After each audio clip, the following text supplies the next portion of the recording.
Smith & Nephew account manager that was in the hospital all last week and then was supposed to come on last Saturday, but due to a blizzard down here in Madison, I was unable to make it up. I had planned on coming this weekend, but unfortunately I am having to be quarantined now due to my daughter, who on Sunday was in close contact with a parent who has tested positive now for COVID-19.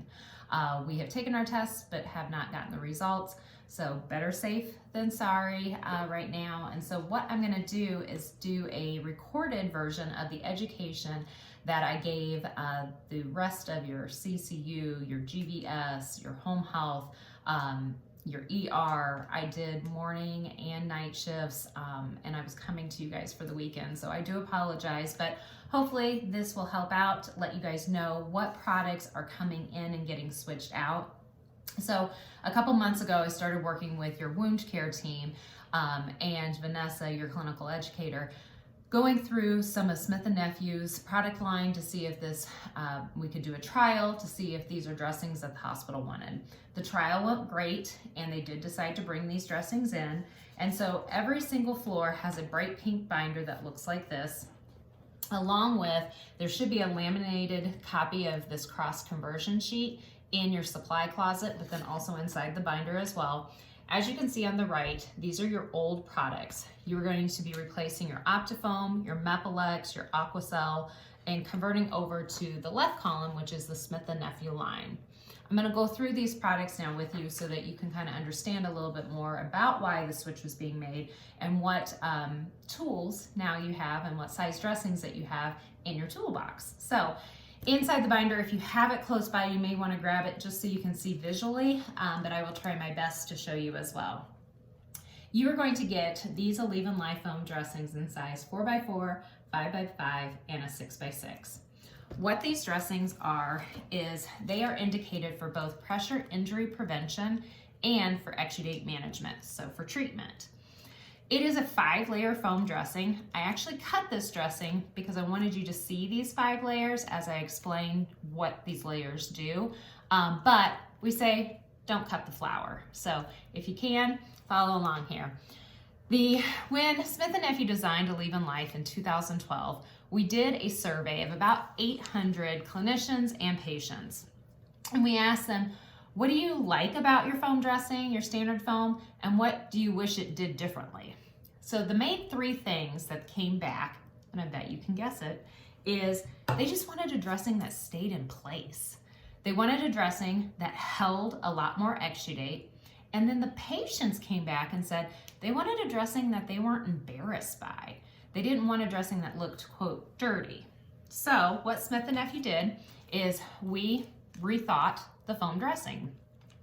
The first layer here is going to be a silicone adhesive. What Smith & Nephew also did, and you can kind of see on my skin here, they widened the borders. So this border is a lot wider. That's going to help the dressing stay in place. But then also what they did is they changed up the silicone.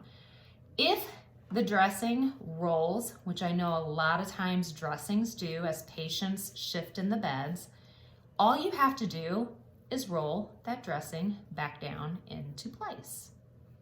It will re-adhere. This dressing is made so that you can pick it up, assess the wound, and then gently place it back down into place. It's recommended to do this at least once per shift to do skin checks and place it back down into place. This dressing is a 7-day dressing for prevention, and I'll talk to you about changing it for exudate management in a second. But otherwise, once per shift, assessing the skin and placing it back down. This is when it's going to be really imperative for like the emergency department and the OR to place these dressings for preventative measures before the patient ever gets breakdown. And the nice thing is they can still do skin checks upstairs and be able to place it back down. So there's not going to be a waste of dressings anymore. So make sure that you know you can roll it and just roll it back down into place. The second layer is a foam. This foam will help wick away the moisture quickly so that the dressing doesn't cause any maceration at that point. The middle layer is this hyperabsorbent padded layer. What that means is that it's kind of like, think of it like a diaper. It's gonna absorb a lot of exudate, and then what it does is it redistributes it to the outside and takes that pressure away. This top layer is a masking layer. This is going to help prevent the strike through from showing through the middle of the dressing. So at this point, I'm gonna show you two different dressings. I poured blue food coloring in, so the dressings won't look like this, but this one, you're seeing the strike through or the exudate come through the center and look, quote, dirty. This one, you do not see that coming through. What you're starting to see is on the outside. Smith & Nephew had added that strike through masking layer to help prevent the dressing from looking dirty. But what we did add too is a change indicator. This is important for your staff to know. As the dressing is starting to fill up with exudate, you are going to start to see this outside ring kind of fill up. When 3 or 3/4 of these quadrilobes are filled, that's your indication that the dressing is full and it is time to discard and replace it. And then the top layer is a breathable IV 3000 layer, which is a moisture vaporizing kind of layer. So that's why the dressing can hold a lot more exudate than the standard dressing. So with that, these dressings again are indicated for prevention and then for also exudate management. So in your binders, you're going to see a proning for prevention kind of kit to guide you.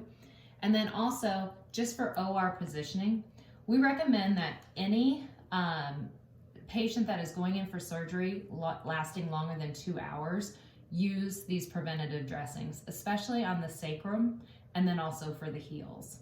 But that guide is also in there for you as well. Then you are going to get a sacral dressing, and how you apply this, and actually how you apply all of the Aleve and Life dressings, is you're going to want, and I'm going to turn my camera down for a second, you're going to want to keep the area clean with soap and water first, allow it to dry, then grab your no sting skin prep, which you're also converting over to. It's a lollipop, and so open it from the top where the stick is, because there's a lot of excess fluid down here and you don't want that to spill out. So take this lollipop, treat the area where the dressing is gonna go, and as it's drying, you're gonna open your dressing. So the dressing will come out looking like this. It's already pre-cut for you to help you get a good seal down here in the gluteal cleft. You're going to peel this middle film off and then fold the dressing kind of like a taco with your gloved hands so your hands don't end up sticking to that silicone. You're going to use this arrow to help you kind of guide down over the coccyx and into the gluteal cleft. And then you're going to seal down first using those perforated kind of lines to help you kind of seal. Then come up, and then with you're gonna pull this film off, and with a warm gloved hand kind of trace the border. And then you'll peel this film off and do a warm gloved hand to trace this border. When assessing the dressing, you're gonna want to take it from the top down and peel and take a peek at that wound. And then you're going to want to place it gently right back up. Do not stretch the dressings to make, like if there's little puckers and little wrinkles, that's okay. There's enough silicone border here, it's gonna help keep the dressing on. But do not pull and stretch because it will pop it off. Then place it back down. We really wanna always keep this sealed as long as possible. If stool were to get on top of this dressing, it is a bacteria-proof dressing, so you can just use soap and water and wipe it clean. But now if stool gets underneath the dressing, at that point you do have to discard it. This dressing is a 5-day dressing, where earlier I said these are 7. So these dressings, if you put them anywhere on the body, it's 7 days, except for the sacrum. So if you put it in the sacrum area, it is a 5-day dressing, just because the likelihood that stool is gonna get under it is pretty high. So stool gets under, you discard, otherwise wipe it clean. The other thing that we recommend is, I know it's in pink so it's hard to see, writing a P if you are just preventing the wound, and then initial and dating it. So then that your day shift, night shift, weekend shift, knows that you're just preventing. Or if you're treating a wound, write T. So T for treatment, P for prevention. Now, this is my favorite dressing.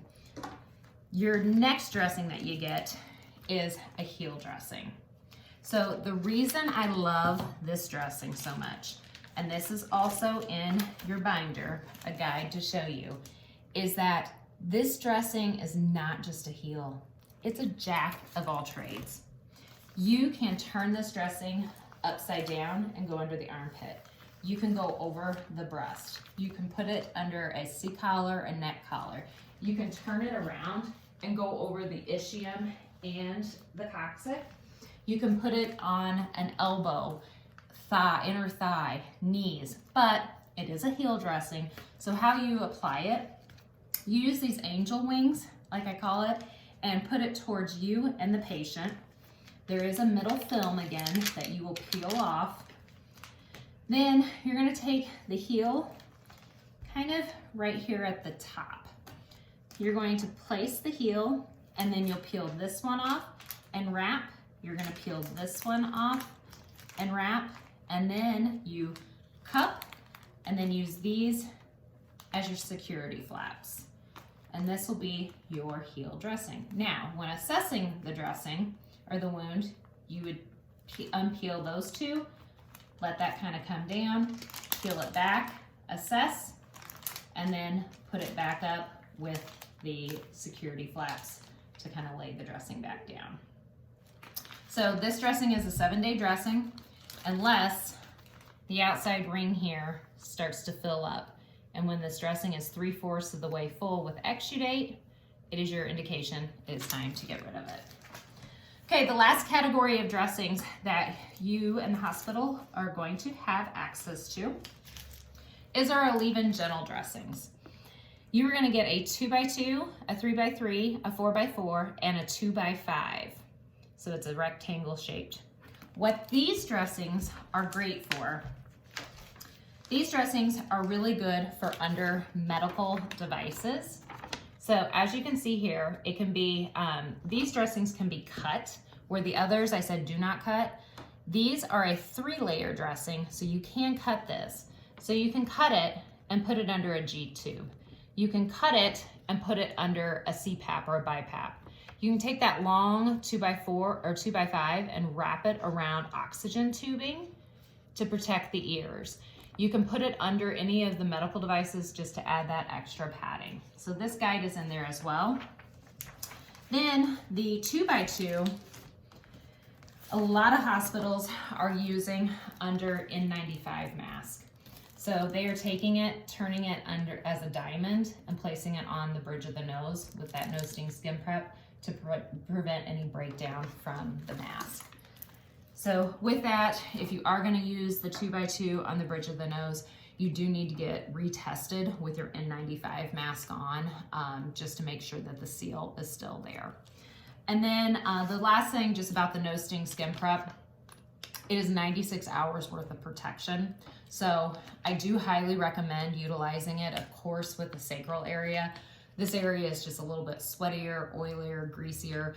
And so taking that, prepping the area and then placing the dressing, but then also you can take it kind of like a glue stick and go right on top of the dressing and the skin area here just to give another layer of protection. But after 96 hours, you would want to reapply this nose sting skin prep. But thank you so much for watching this video. I know Vanessa will come around and make sure that everybody gets signed off on it. I appreciate everything that you guys are doing. You're in my thoughts every single day as frontline workers. And I will be in touch with you at the beginning of the new year just to make sure that the dressings are going well, that you guys don't have any questions at all. But please reach out to me if you do. My number is 608-215-2655. My email is Megan, MEGHAN .Azar, A Z as in zebra, HAR @smith-nephew.com. So have a wonderful day, night, weekend, whenever you are viewing this, and I'll talk to you soon.